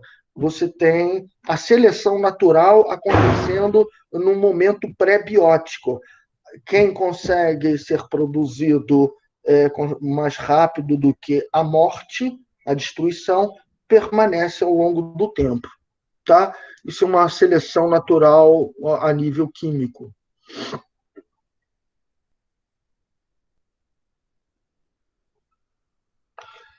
Bom, então vamos continuar, porque ainda temos 42 participantes e podemos realmente prosseguir, tá certo? Temos ainda um tempinho para prosseguir. Então, você imagine que peptídeos estão nascendo, nucleotídeo, RNA está surgindo, tá certo? E aqui tem um esquema ilustrando como, de repente, uma molécula pode já não precisar mais da argila para se gerar. Ela fica independente da argila para ser gerada. Ela serve de molde para a síntese dela mesma. E já foi visto a presença de peptídeos autoduplicantes e RNA autoduplicantes. No caso aí, é um peptídeo autoduplicante, onde a região, os aminoácidos vermelhos, representados pelas bolinhas vermelhas, são hidrofóbicos, não gostam de água. Então, eles se escondem no interior da molécula, que a molécula começa, essa fita começa a se ennovelar, sempre fazendo com que o vermelhinho fuja da água. Enquanto que o azul, ele consegue fazer pontes de hidrogênio, ou com oxigênio, ou com hidrogênio da água. Consegue formar ligação química com a água, é hidrofílico. Então, geralmente, os aminoácidos azuis vão ficar para o lado de fora. É isso, até hoje, que organiza a conformação das nossas proteínas. Todos os aminoácidos hidrofóbicos escondidos no interior da proteína e todos os aminoácidos hidrofílicos no exterior da proteína, de uma maneira geral. E esse autoenovelamento próprio da composição química da molécula, da sequência dos seus aminoácidos, essa conformação vai permitir a ligação com outras moléculas menorzinhas. Então, vem no estágio 2, vem uma molécula menorzinha, gruda nele, e agora vai ser distendido, vai agora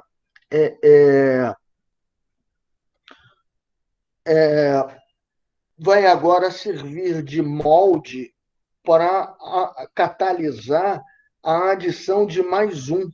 Então, vejam, tinham duas bolinhas vermelhas na ponta e agora foi adicionado mais uma bolinha vermelha. Então, no estágio 4, vocês já têm 3 bolinhas vermelhas na ponta. E no estágio 2 só tinham 2 bolinhas vermelhas. Então, isso mostra que, uma vez gerado esse peptídeo, ele é capaz de gerar a catálise de novos peptídeos. Então, você já está começando a não precisar o tempo todo da lama, mas a lama gerou moléculas que podem ser catalisadores também, que podem gerar outras moléculas também. Tá certo? Então, a gente está falando aqui numa situação onde tudo começa com a argila catalisando a síntese de macromoléculas, e uma macromolécula gerada pode servir de molde para outras e catalisar o crescimento dessas outras que grudaram nela. Então, você começa a ter mais produção. Você começa a ter uma velocidade de produção agora até independente da argila. Então, não precisa ser só na argila. Agora, essa molécula está gerando mais. Então, você já tem aí, de novo, seleção natural, evolução química, sempre selecionando aquele que prevalece a duplicação, em detrimento do desaparecimento. Hoje em dia, a gente já vê aqui, ó, moléculas de RNAs bem grandes, tá certo? Então, isso é o ribossomo, esse colorido é o ribossomo. É uma grande molécula de RNA que tem um domínio 3, um domínio 1, um domínio 4, um domínio 2. Isso tudo forma um aglomerado, um novelo. Então, é como se eu pegasse um carretel de linha e embolasse tudo. Agora, por que embolou desse jeito? Porque as ligações são específicas, A com T, C com G, e ele vai formando uma situação mais estável. Então, o fato de eu estar criando moléculas de RNAs lineares permite com que ela se novele e gere formas 3D. Essas formas 3D são muito ricas, porque permitem o aparecimento de catalisadores. Eles são catalisadores. Então, por exemplo, nesse artigo, a amplificação de uma RNA por uma outra RNA polimerase. Então, é RNA produzindo RNA, ela servindo de molde para produzir outra parecida com ela. Então, mais uma vez, não está mais precisando da argila. São moléculas de RNA gigantescas agora, podem estar servindo de molde para sintetizar novas moléculas de RNA. Então, você começa a ter duplicação. Então, a base da vida é essa, é a duplicação. É a possibilidade de um gerar outro igual ou bem semelhante. E a gente está vendo o aparecimento agora dessas moléculas autoduplicantes de RNA. Isso tudo porque o meio é viscoso. Se o meio não fosse viscoso, você não ia conseguir fazer isso. Então é importante ter um ambiente bem viscoso, que é o ambiente do interior de uma célula. Então a gente está vendo que no interior da lama, que nesses ambientes precisa ter uma maior concentração. Então, mesmo que eu tenha um RNA autocatalisante que se duplica, é importante que ele esteja no meio viscoso, no meio onde os tijolinhos possam chegar para ele combinar esses tijolinhos. Tá legal? Então a gente vai ver que é importante aparecer uma célula, porque a célula vai favorecer esse processo de duplicação do RNA, porque vai causar maior aproximação, vai causar maior viscosidade e não vai ficar tudo muito sambando na água. Tá legal? Deixa eu ver se tem alguma dúvida aqui. Tá, tô chegando naquela parte, tá bem?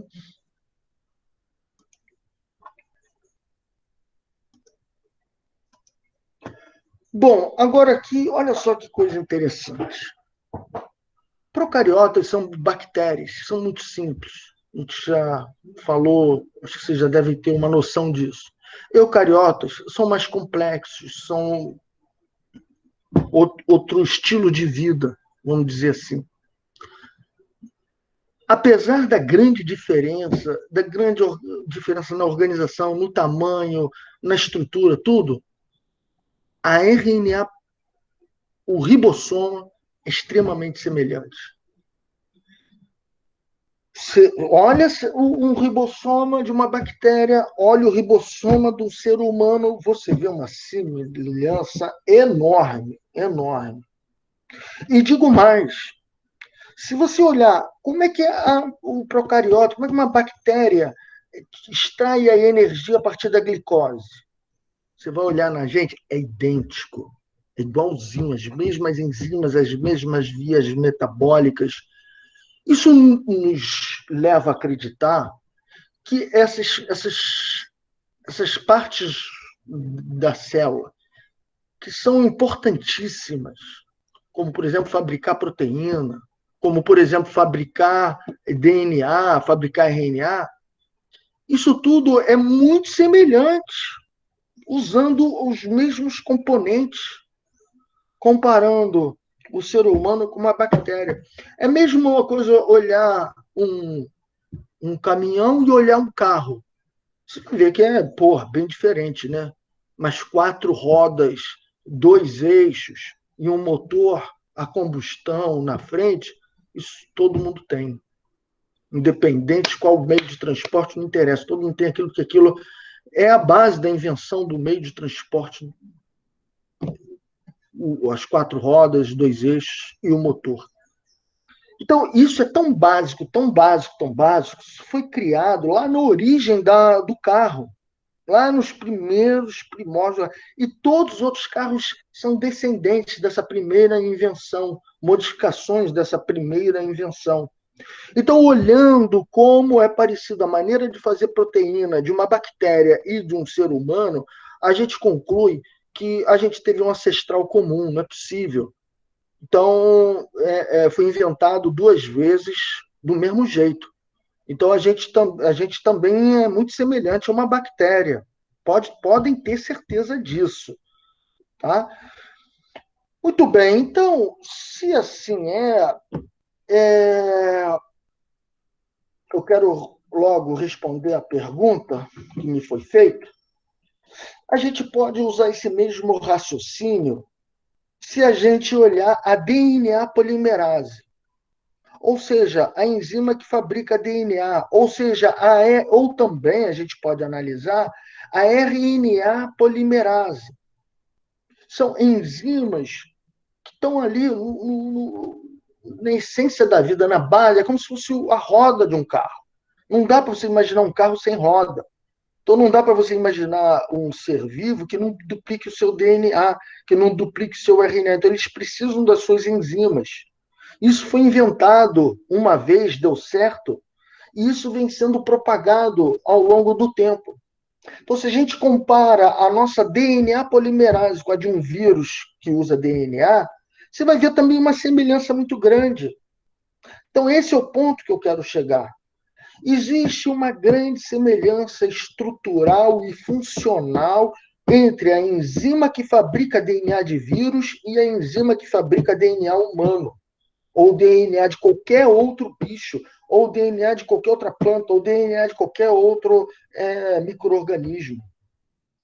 Todo mundo é descendente de um ancestral comum que inventou fabricar DNA, que inventou fabricar RNA lá nesse mundo pré-biótico, antes mesmo das células.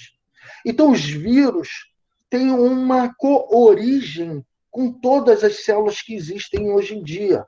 Eles surgiram a partir de um mesmo ancestral protocélula, algo que ainda não era uma célula. Só que o vírus tomou um caminho evolutivo que parasita, que se apropria das invenções dos outros. E assim ele continuou ao longo da sua existência.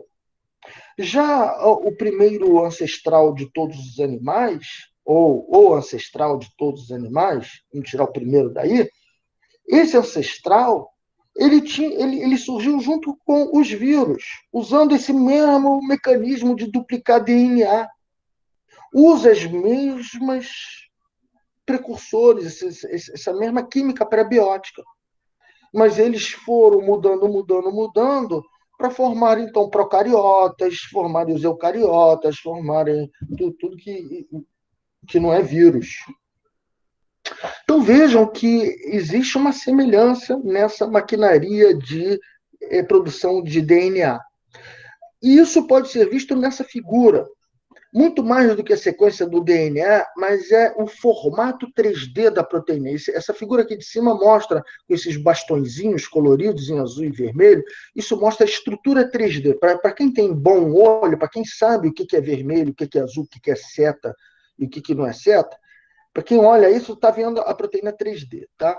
Então, usando essa forma 3D, a gente vai calculando como é a forma dos outros, do procariota, do eucariota, do vírus. Então, veja que eu tenho uma unidade azul.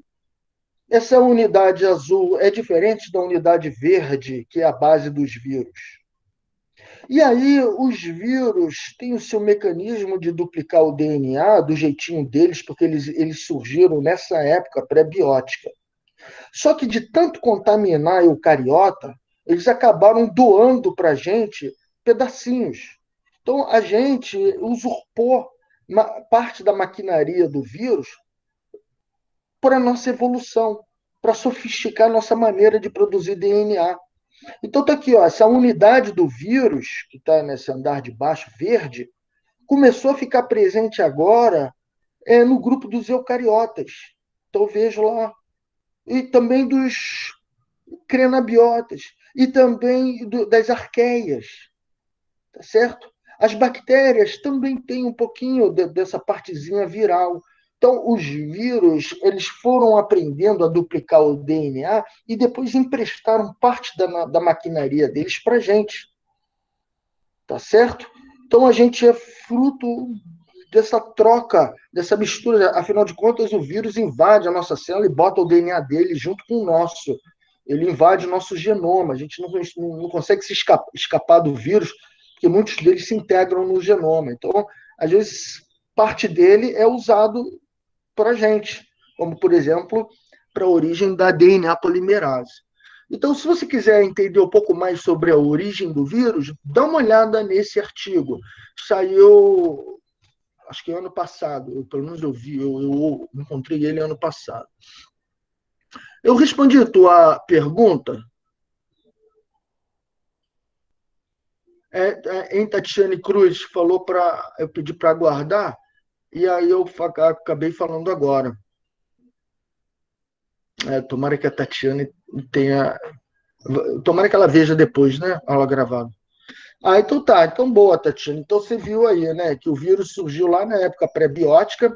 Só que eu gostaria que vocês prestassem atenção, isso eu vou falar mais tarde, que existem várias linhas evolutivas. Os vírus pegam carona. Então, eles simplesmente mantêm a DNA polimerase deles para reconhecer o DNA deles. Eles vão pegando carona nos outros seres, porque eles são parasitas. Agora, depois que surgiu o primeiro organismo, você tem dois caminhos. Ou você fica bem simples e duplica bem rápido, que é o caso dos procariotas. Então, os procariotas são muito evoluídos. Sim, eles são muito evoluídos. Eles simplificaram bastante, eles condensaram o DNA, eles duplicam rápido, eles têm uma maneira de regular o uso do DNA de uma maneira em cassete, que são os genes policistônicos, vocês vão ver isso depois, que é tudo mais compactado, mais rápido, mais fácil, e rapidamente ele responde, se adapta, e o DNA pequenininho, ele duplica rápido. Em 20 minutos você tem o dobro, sempre o dobro, vai duplicando. Então, a estratégia desses seres é a simplicidade e, por isso, a velocidade. E os eucariotas, ao contrário, eles vão tendo cada vez mais DNA, eles vão tendo respostas para diferentes estresses, eles conseguem sobreviver com diferentes ferramentas, e por isso eles são mais complexos, vão ficando cada vez maiores e precisando até se juntarem várias células para virarem multicelulares. Então, na natureza, você tem dois caminhos: o caminho da simplicidade e rapidez e o caminho da complexidade e duplicação mais lenta.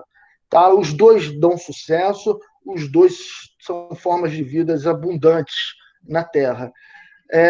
E nisso tudo você encaixa o vírus pegando carona e sempre parasitando as células que estão se perpetuando. Tá? Para terminar, não menos importante, eu vou deixar aqui para vocês a noção do LUCA, porque está sendo falado aqui nesse artigo. LUCA significa o último ancestral comum de todo mundo. Last Universal Common Ancestral. Ou seja, por mais que a vida tenha aparecido em diferentes momentos na Terra, possivelmente, plausivelmente, muitas dessas tentativas deram certo por um tempinho, mas não deixaram descendentes. Você nem sabe que essa estratégia chegou a existir. Então, essas primeiras formas de vida são de difícil você dizer como eles eram, porque eles não deixaram descendentes. Entretanto, tiveram células que apareceram que tiveram tanto sucesso que serviram de base para o aparecimento de todos os organismos que vieram depois. Então, este é o último ancestral. É o que apareceu assim por último. Vinham acontecendo vários outros. Aí apareceu um que conseguiu ter tanto sucesso que todas as descendências de hoje em dia vieram dele. Então, esse é o Luca. É o organismo ancestral. Aquela célula que tinha DNA, que usava glicólise, ciclo e para extrair energia, e a partir daí surgiram todos os procariotas, e eucariotas. Tá legal? Então, essa é a noção do último ancestral comum. E, para terminar, eu gostaria ainda, já que eu tenho 3 minutos, mostrar esse gráfico, que mostra lá o Luca aparecendo, ou seja, aquele organismo que já tem DNA, que já tem RNA, DNA polimerase, que já fabrica proteína. Esse Luca apareceu há 3,5 bilhões de anos atrás, estimadamente, tá certo? Fruto de evolução química no mundo de peptídeo e RNA. Então, se eu for andando para trás na origem da Terra, que é 4,5 bilhões de anos, você tem ali o surgimento das macromoléculas, RNA, peptídeos. Você começa a ter uma molécula autoduplicante, e essa molécula autoduplicante, dentro de um ambiente organizado, é o último ancestral comum que deixou todos os descendentes que a gente encontra hoje. Tá legal? Então, a gente também está mostrando que a fidelidade, que está representado na barra da direita, ela vai ficando cada vez maior na medida em que moléculas que duplicam vão ficando mais sofisticadas, mais aprimoradas. Então, no início, a fidelidade era muito baixa. Na hora de duplicar, muitos erros eram cometidos. Mas conforme a química pré-biótica vai evoluindo, vão sendo geradas moléculas autocatalíticas cada vez mais fiéis, que se reproduzem com maior fidelidade, sem cometer muito erro. E, para isso, precisa de uma certa complexidade. Então, ao mesmo tempo que a complexidade vai aumentando das moléculas orgânicas, a fidelidade também vai aumentando. Isso tudo vai acontecendo ao longo de bilhões de anos, até que em 3,5 surge o ancestral comum de todos os organismos que a gente conhece hoje em dia. Tá? Um resumo disso pode ser visto aqui nessa imagem, onde mostra a argila catalisando a síntese de moléculas pequenas, mas orgânicas, que depois geram moléculas maiores ainda, as macromoléculas da vida, como peptídeos e RNAs e lipídios, que depois começa a se concentrar num ambiente viscoso, concentrado, até o ponto de ficar completamente independente da lama ou do ambiente, tá certo? Ele controlando a duplicação do DNA, do RNA, de forma mais fiel. Tá? Então surge aí o nosso último ancestral comum. Bom, posso parar por aqui? Posso parar a nossa apresentação?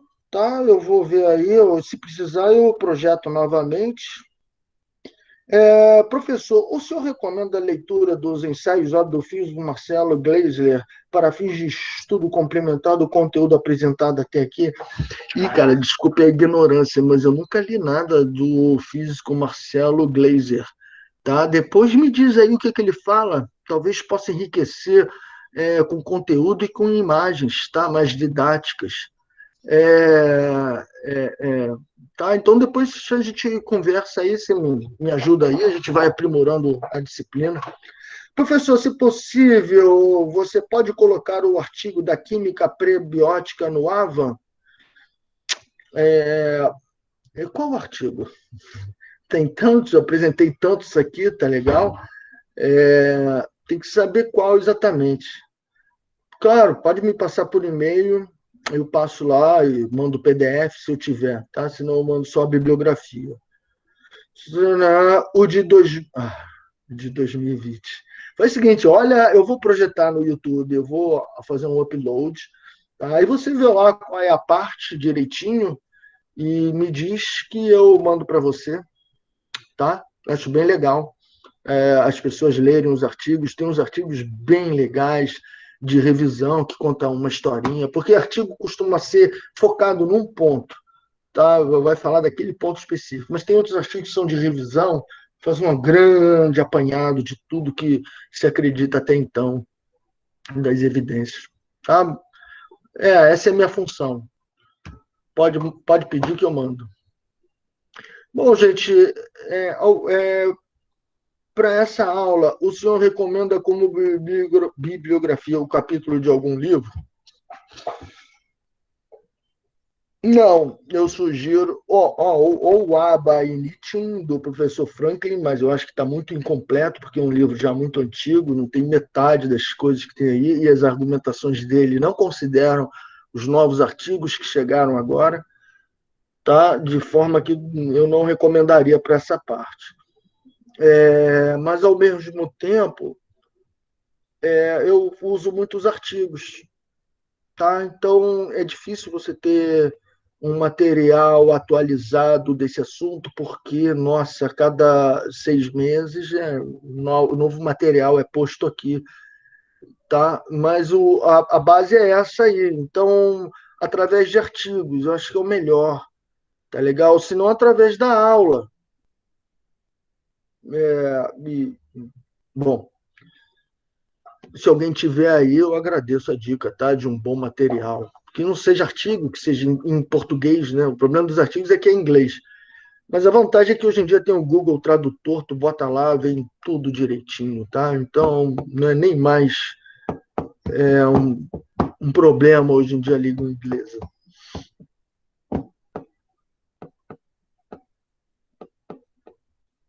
Tá, então vou parar a gravação aqui. Professor, o fórum da aula de hoje estava falando que ficava disponível até 15 horas, mas não conseguiram escrever nada. Como funciona o fórum? Bom, de hoje, se for da aula de hoje, não. Vai ficar aberto a partir das 6 horas, que eu abro depois da aula. Não dá para fazer um fórum antes da aula, não é? Então tem que esperar terminar 5 horas da tarde, tá? Aí começa a porta aberta, aí a porta abriu. Aí a porta vai se fechar, teoricamente, segunda-feira, até as 3 da tarde. Tá legal? Então dá uma olhada aí depois de 5 horas. É sempre para responder depois da aula. O fórum é para discutir a aula, é para a gente falar aqui o que a gente entendeu. Quando a gente bota em palavras, você desenrola. Tá tudo enrolado na cabeça. Quando escreve, vai desenrolar. E a sua dúvida é a dúvida do seu amigo. Então, eu respondendo você, eu estou ajudando o seu amigo também. Tá legal? Eu vendo onde você teve dificuldade, e se todo mundo teve dificuldade no mesmo local, eu já sei que essa minha aula foi ruim, que eu tenho que melhorar ou mudar alguma coisa. Então, o fórum é para depois da aula. Aconteceu a aula, então vai falar sobre a aula que passou. Tá legal? Isso aqui não é uma discussão sobre o que a gente pesquisou na internet e agora, depois do fórum, a gente vai sentar para fazer uma conclusão, para discutir uma coisa geral. Não é isso. Tá? Tá, muito obrigado aí pelo apoio. Eu vou parar primeiro a gravação antes de desejar tudo de bom para vocês, tá?